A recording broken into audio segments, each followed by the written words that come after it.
Hello, UPSC aspirants. I hope you all are doing well, and I welcome you all to the channel UPSC with Nitya Pandey. First of all, I wish all of you a very happy World Environment Day. और I think इस day के लिए हम सभी को कुछ ना कुछ एनवायरनमेंट के लिए करना चाहिए। फॉर एग्जाम्पल, आप एक रेजोल्यूशन ले सकते हैं कि अब से आप कभी भी रोड पे गार्बेज नहीं फेंकेंगे, प्लास्टिक को कम यूज करेंगे। So such kind of things can be done. अब आज जैसे कि वर्ल्ड एनवायरनमेंट डे है ऑन 5 जून, ठीक है, तो पहले तो आपको इसकी थीम पता होनी चाहिए, विच है हैशटैग बीट दी प्लास्टिक पॉल्यूशन। प्लास्टिक के रिगार्डिंग ही है ये। आप लोग भी स्टील बॉटल, कॉपर बॉटल, इस तरह की चीजें यूज कीजिए। पॉलिथीन की जगह क्लोथ बैग यूज कीजिए, एक्सेट्रा। देन थीम पता होनी चाहिए, फिर आपको पता होना चाहिए इस बार होस्ट कंट्री कौन सी है। So it is South Korea. Then you should also know the history of world environment day. तो हिस्ट्री क्या आती है कि इसी दिन यूएनईपी में एनवायरनमेंट के रिगार्डिंग रेजोल्यूशंस आए थे। स्टॉकहोम कन्वेंशन हमारा आया था। तो उस दिन से यूएन ने डिसाइड किया कि हमारे पास एक दिन होना चाहिए जहां पे हम एनवायरनमेंट को कंजर्व करने के लिए कुछ बातें करें, ओके, उसको रिमेम्बर करें। So that is why 5 June is celebrated as world environment day. 1972 से ये स्टार्ट हुआ है। So these are few of the things जो आपको पता होनी चाहिए, and today we will be discussing some editorials also regarding environmental conservation only. Let's start.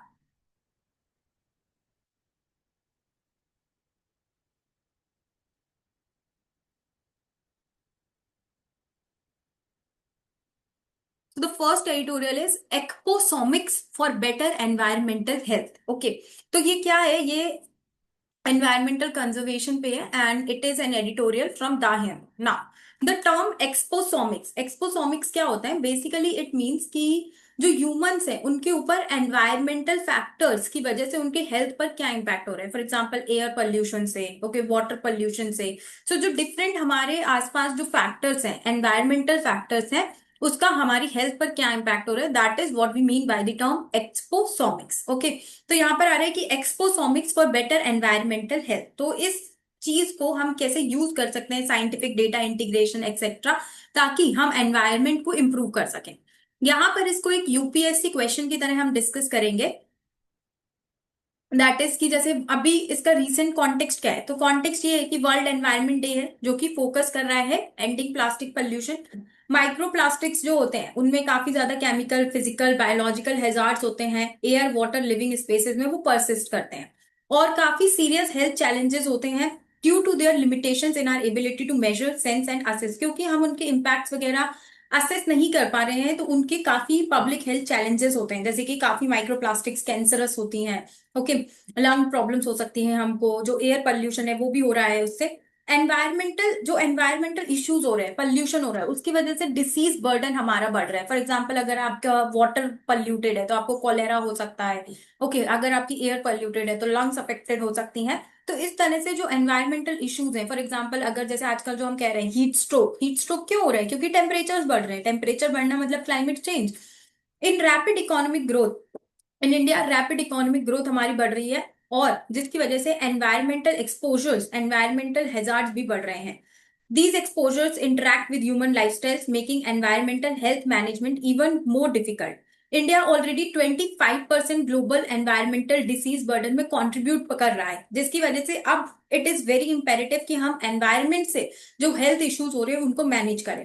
Current gaps अगर हम देखें एनवायरमेंटल हेल्थ साइंस में, so that is World Health Organization began estimating environmental disease burden using the global burden of disease approach. लेकिन ये risk factors identify करता है, जैसे कि air pollution, unsafe water etcetera, जो कि हेल्थ बर्डन में कंट्रीब्यूट करते हैं।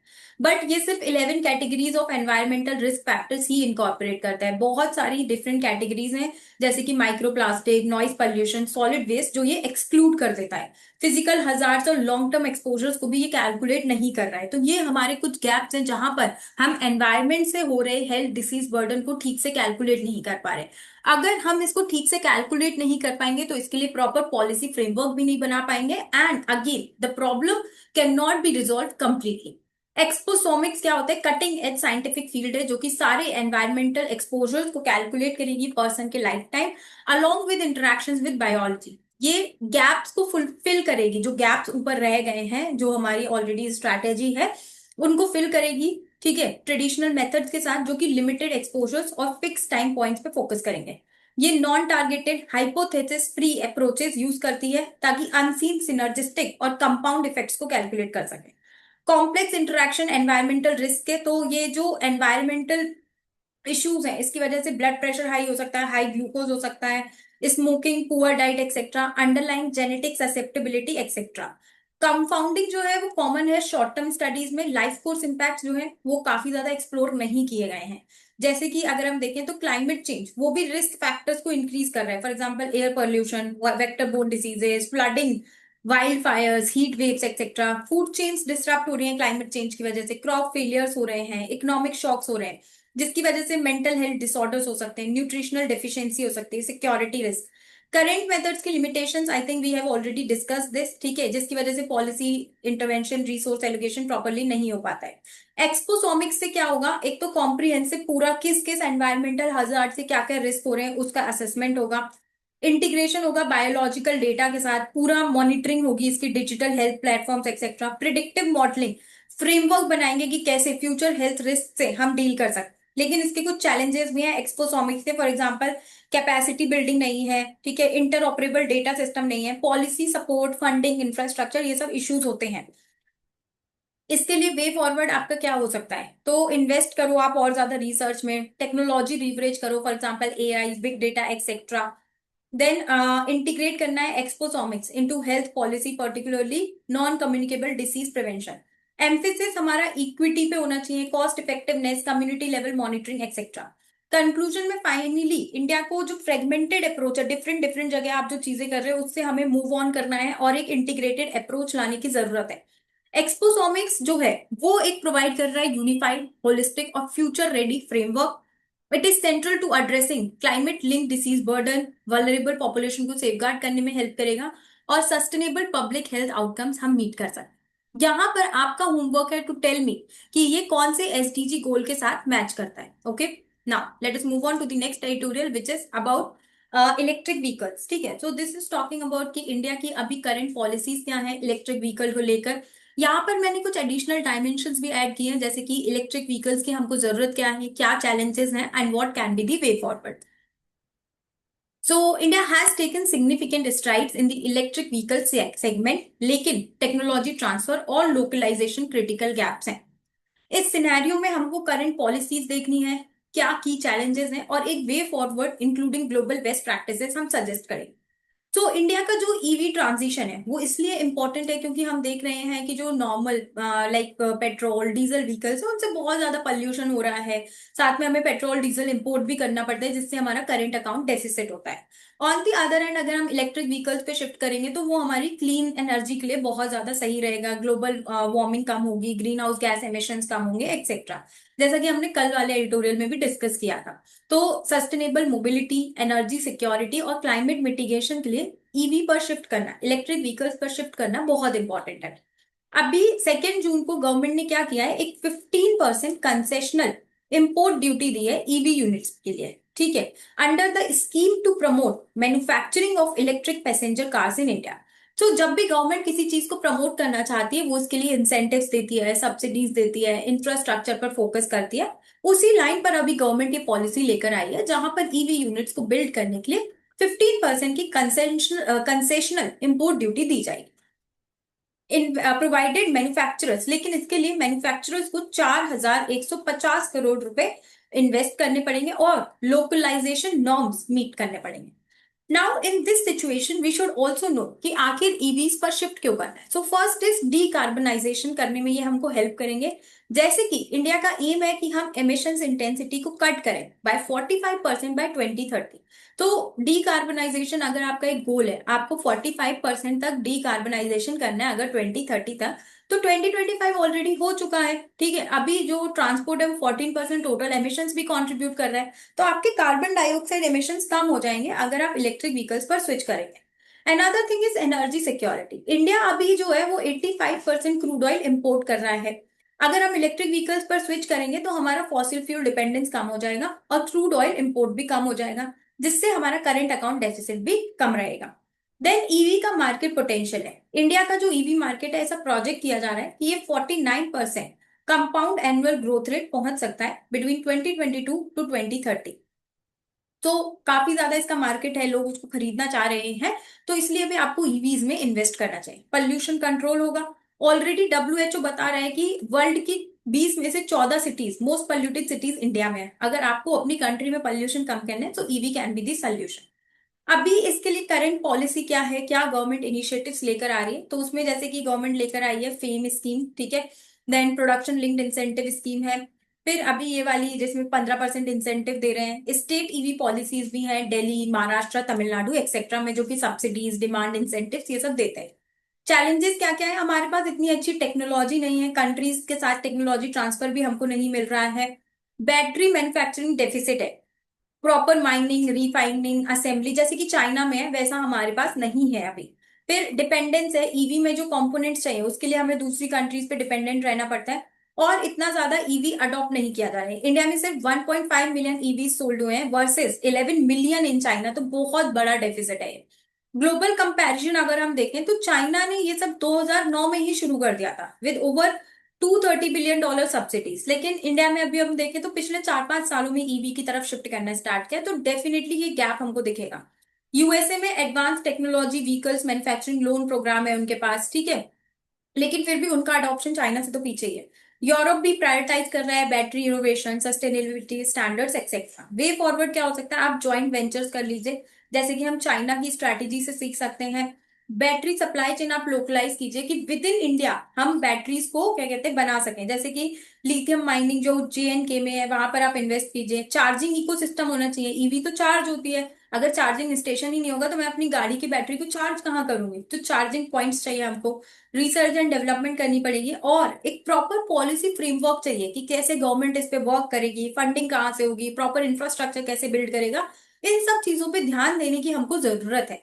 Now our commerce and industry minister Piyush Goyal, उन्होंने भी एक गोल दिया है कि इंडिया को एक ग्लोबल ईवी मैन्युफैक्चरिंग हब बनाना है। तो अगर आप इंडिया को एक ग्लोबल ईवी मैन्युफैक्चरिंग हब बनाना चाहते हैं तो इन सब चीजों पे तो आपको काम करना पड़ेगा, जिसके लिए प्रॉपर टेक्नोलॉजी ट्रांसफर चाहिए, चेन लोकलाइजेशन चाहिए और global competitiveness. So this was all about the electric vehicle topic, ठीक है, जहां पर हमने उसकी इंपॉर्टेंस पढ़ी, चैलेंजेस पढ़े, करंट पॉलिसीज पढ़ी and also the way forward. Next editorial is about empowering women in green business, ठीक है। तो it this is again in context of world environment day. It is because like जो हमारे commerce and industry minister है Piyush Goyal, he is talking about startups etcetera.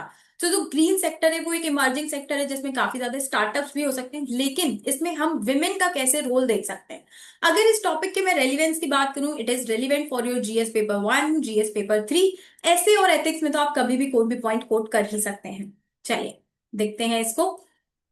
Women led green businesses are key to unlocking India sustainable future. अगर आप चाहते हैं कि India sustainable country रहे, ठीक है, हमारा फ्यूचर सस्टेनेबल हो, तो आपको ग्रीन बिजनेस चाहिए और विमेन लेड हो तो और अच्छी बात है। इसकी इंपॉर्टेंस एग्जामिन करेंगे, चैलेंजेस देखेंगे और मेजर्स सजेस्ट करेंगे कि कैसे हम विमेन एंटरप्रेन्योर्स को एम्पावर कर सकते हैं इंडिया की ग्रीन इकोनॉमी के context. So world environment day 2025 पे इंडिया की सस्टेनेबल फ्यूचर डिमांड एक इंक्लूसिव ग्रीन इकोनॉमी डिमांड करता है। Union minister Piyush Goyal already emphasize कर चुके हैं स्टार्टअप इनोवेशन पे, ठीक है, लेकिन वहां पर जो विमेन का रोल है वो थोड़ा कम देखने को हमको मिल रहा है। अब विमेन पार्टिसिपेशन इंपॉर्टेंट क्यों है, तो सबसे पहले तो इसमें बहुत ज्यादा इकोनॉमिक पोटेंशियल है। जैसे कि council for energy and environment, इन्होंने एस्टिमेट किया है कि उड़ीसा की जो ग्रीन इकोनॉमी है उसके पास $23 बिलियन का मार्केट है। अगर हम इसको अक्रॉस इंडिया रेप्लिकेट करेंगे तो आप सोचिए कितना ज्यादा इकोनॉमिक पोटेंशियल हो सकता है। सिग्निफिकेंटली जीडीपी बूस्ट करेगा, ग्रीन जॉब्स लेकर आएगा, विमेन एम्प्लॉयमेंट बढ़ाएगा, विमेन की ऑटोनॉमी बढ़ाएगा। ये विमेन जो है उनको माना जा रहा है कि वो बेटर बोरोअर्स है, ठीक है, लोन डिफॉल्ट उनका कम होता है। ओके, ये रिसर्च दिखा रही है कि अगर विमेन लोन लेती है तो वो टाइमली दे रही है, उनका डिफॉल्ट कम है। साथ में ये हमारे एसडीजीज के साथ अलाइन कर रहा है, B it on climate action या फिर SDG 5 which is about gender equality. अब करंट स्टेटस और चैलेंजेस क्या क्या है, तो सबसे पहले तो विमेन का पार्टिसिपेशन कम है। सिर्फ 18% ऑफ इंडियन स्टार्टअप्स जो है वो विमेन लीड कर रही है। क्रेडिट एक्सेस इश्यूज है, 79% विमेन एंटरप्रेन्योर सेल्फ फाइनेंस्ड है, ठीक है, ये ministry of statistics and program implementation का डेटा है। 1% एक्सेस ही है उनके पास फॉर्मल लोन्स का, लोन नहीं होगा तो बिजनेस चलेगा कैसे। जेंडर बायस है, फीमेल फाउंडर्स को ऑफन मेल को फाउंडर्स चाहिए होते हैं, क्योंकि लोगों को क्या लगता है कि अरे ये तो लड़की है, इसमें ज्यादा दिमाग नहीं होगा, बिजनेस रन नहीं कर पाएगी। बिजनेस रन नहीं कर पाएगी तो पैसे कैसे वापस देगी, इसलिए उनको एक मेल को फाउंडर चाहिए, जिससे लोगों को लगे कि अरे हाँ, एक लड़का है जो बिजनेस यहाँ पे रन कर सकता है। तो ये कुछ जेंडर बायस होते हैं। मेंटोरशिप नहीं है प्रॉपर विमेन के पास, रोल मॉडल्स नहीं है। ओके। इनिशिएटिव जैसे कि BRICS boot camp, NITI Aayog का विमेन एंटरप्रेन्योरशिप प्लेटफॉर्म, ये प्रॉपरली यूटिलाइज नहीं किए जा रहे हैं। और स्किल गैप है, 19% women in engineering, tech intensive green sectors, greater female participation हमको चाहिए। रीसेंट इनिशिएटिव्स क्या क्या है, तो बजट 2025 में विमेन एंटरप्रेन्योर्स के लिए लोन अप्रूव किया गया है up to 2 crore for SC ST women entrepreneurs. Women of metal by Tata Steel, तो ये एक स्कॉलरशिप है for women engineers in manufacturing by Tata Steel. फिर Startup India, Atal Innovation Mission, Stand Up India, इस तरह के कुछ और इनिशिएटिव। वे फॉरवर्ड क्या हो सकता है, जेंडर अनबायस्ड क्रेडिट मैकेनिज्म्स होने चाहिए, ठीक है। सिंप्लीफाई लोन एक्सेस कीजिए आप, end to end digital portals, banks वगैरह को मैंडेट कीजिए कि विमेन लेड ग्रीन इनोवेशंस में आपको क्रेडिट देना है। ग्रीन सेक्टर स्पेसिफिक मेंटोरशिप होनी चाहिए, स्कॉलरशिप होनी चाहिए, करिकुलर रिफॉर्म्स होने चाहिए जहां पे विमेन इंजीनियरिंग वगैरह में और जाए। पब्लिक प्राइवेट कोलैबोरेशन कर सकते हैं, और स्कीम्स एक्सपैंड कीजिए आप, जैसे कि मुद्रा, सिडबी एक्सेट्रा, ताकि green startups led by women को टारगेट करें। अगर हम विमेन को एम्पावर करेंगे ग्रीन इकोनॉमी में, तो इससे क्या होगा कि इक्विटी आएगी, जेंडर इक्वालिटी आएगी हमारे यहाँ। और इंडिया का जो विजन है कि $10 ट्रिलियन सस्टेनेबल इकोनॉमी आपको चाहिए 2047 तक, उसको हम अचीव कर सकते हैं। सो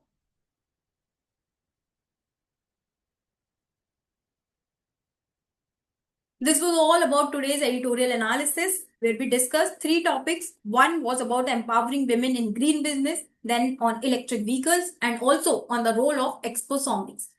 आई होप कि आपको ये ब्रेकडाउन काफी ज्यादा हेल्पफुल लग रहा होगा। So do like, share and subscribe the video, and good luck everyone.